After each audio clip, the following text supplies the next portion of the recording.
दोस्तों अभी अभी CHSL मेंस की आंसर की आ गई है और मैंने भी CHSL मेंस का एग्जाम दिया था। तो मेरा क्या स्कोर रहा CHSL मेंस के अंदर और क्या चीज़ें कौन कौन से फैक्टर्स हैं जिस पर इस बार की CHSL मेंस की आंसर की डिपेंड की है, वो चीज़ें के बारे में बात करूंगा। सबसे पहले मैं बात करूं तो मेरी जो CHSL मेंस की आंसर की आई है, जो मेरे मार्क्स आए हैं वो है 267 मार्क्स, जो कि बहुत ही कम है। जो कि CGL में 320 के अराउंड स्कोर करने के बावजूद मेरे CHSL मेंस में इतने कम स्कोर क्यों रहे, क्या रीजंस थे, इन सब चीज़ों के बारे में मैं अभी बात करने वाला हूँ। तो देखिए, सबसे पहले जब मैंने CGL की एग्ज़ाम दी थी तो उस टाइम पर मेरे स्कोर आ रहे थे 318 प्लस थे, 320 के अराउंड थे। तो अब ये मार्क्स आने के बाद और कंप्यूटर में बस एक मार्क्स कम था, तो मैं ये एक्सपेक्ट करके चल रहा था कि चीज़ें क्या होंगी, कि बोनस मार्क्स मिलेगा और मैं CGL के अंदर चीज़ें हो जाएंगी। ये इस एक्सपेक्टेशन के साथ मैं चीज़ें आगे प्रोग्रेस कर रहा था। साथ ही उसी टाइम पर क्या होता है कि मैंने स्टेट PSC का एग्ज़ाम दिया था, तो उसका भी प्री क्लियर हो गया था। अब जब आप स्टेट PSC की क्लियर कर रहे होते हो और साथ में CGL मेंस में भी अच्छे स्कोर हो, तो उस टाइम पर आपका माइंडसेट क्या होता है कि आप ये सोच रहे होते हैं कि CGL तो चूंकि उसमें चांसेस हाई चांसेस है तो वो क्लियर हो जाएगा।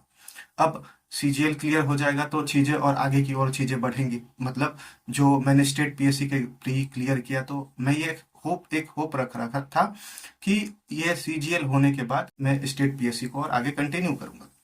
तो मैंने जिस तरीके से प्री क्लियर किया, तो उसके बाद मेंस के एग्जाम होते हैं। अब सोचने वाली बात यह है कि जो SSC का एग्जाम है, SSC यानी कि जो ऑप्शन MCQ बेस्ड क्वेश्चन है, और जो स्टेट PSC या UPSC या सिविल सर्विसेज के जो मेंस का पेपर होता है, वो दोनों ही बिल्कुल अलग है।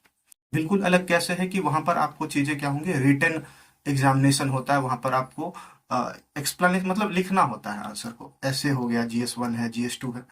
तो इन सब चीज़ों के बारे में, और जब आप इसके एग्जाम दे रहे होते हैं CHSL मेंस या इन सब चीज़ों की, तो वहां पर आपका क्या हो, कैलकुलेशन फास्ट होना चाहिए, मॉक टेस्ट वगैरह लगाने चाहिए।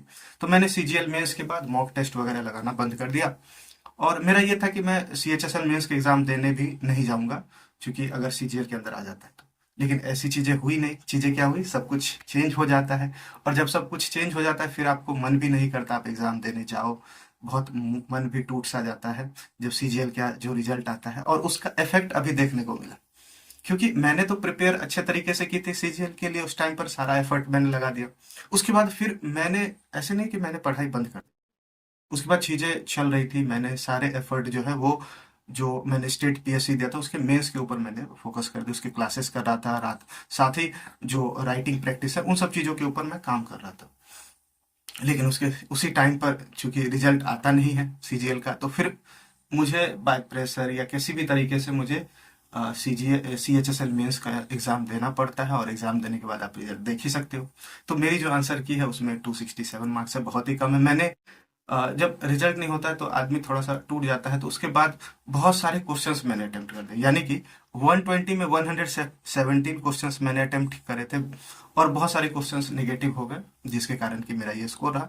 तो अब होप ये है कि अब पहले चीज़ों को सब कुछ रीस्टार्ट करके, सब कुछ को अच्छे तरीके से एनालाइज करके बेटर तरीके से परफॉर्म करना होगा आने वाले एग्जाम्स के अंदर। ठीक है, क्योंकि मेरा तो अभी वो स्टेट PSC है, उसका मेंस की एग्जामिनेशन है, तो उसके ऊपर फोकस करना है। देन उसके बाद फिर चीज़ों को रीऑर्गेनाइज करके ध्यान देना है। तो बाकी जिनका भी बहुत ही अच्छा आंसर आया, तो वो सभी टाइपिंग देने जरूर जाए। मैं इस टाइपिंग को स्किप भी करने वाला हूँ। तो होप है कि इस बार का कट ऑफ थोड़ा डाउन रह सकता है, और देखते हैं चीज़ें क्या होती हैं। तो जिनके अच्छे भी मार्क्स आए, ऑल कॉन्ग्रेचुलेसन्स, बहुत अच्छी बात है। तो थैंक यू सो मच।